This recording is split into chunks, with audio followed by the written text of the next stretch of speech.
Hey, good afternoon. Good afternoon, ma'am. Please tell us something about your work experience.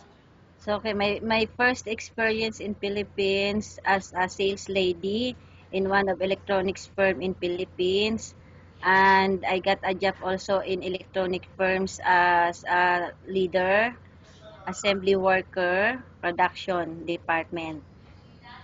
And I came to Dubai, and I work here as a sales lady also in sales department until now. Okay, can you tell me about your duties and responsibilities while on this job?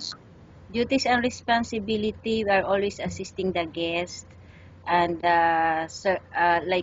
customer service.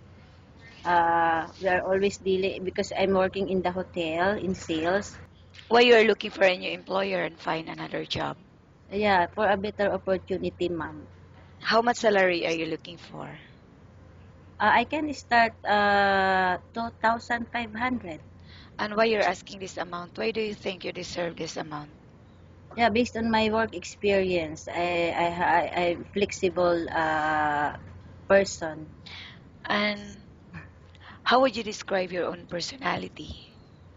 So I'm a hardworking person and always working hard for my daughter because I'm a single mom, I'm supporting my daughter for her study, What is your hobby? like internet, chatting with my daughter. I will now ask you questions about different situations you may encounter while on the job, okay? Yes, ma'am. If the baby won't stop crying, what will you do? So I will carry her, I will give her a comfort, and then what I will check what is it's their needs, like if uh the milk or feeding with her, the timing for feeding, or maybe the diaper. I will check. Maybe there is like that. How do you know if the baby got sick?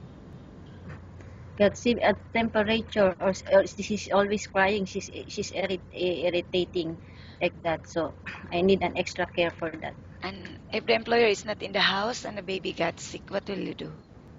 I will inform him immediately right away. But first, I will give her first aid. How about cooking? Do you have any specialty in cooking? In cooking, I have my own personal uh, recipe, but I can study in the recipe book also. I can follow that. How I about can learn. in cleaning the house? Which area do you usually start working in? I usually do household chores, especially I'm also a mother. So taking care of the kids and also doing the household chores, everything I know, especially the cleaning, it is one of my hobbies also. Okay. And what is your future goal? Future goal, the best future I can give to my daughter and also to my career also. And why do you think you should be hired? Because as being a person, I can do. I'm a hardworking person, and I can satisfy my employer also. Uh, the best thing I can do for them to satisfy and to do my job better. Okay, thank you. Nice talking with you and have a good day.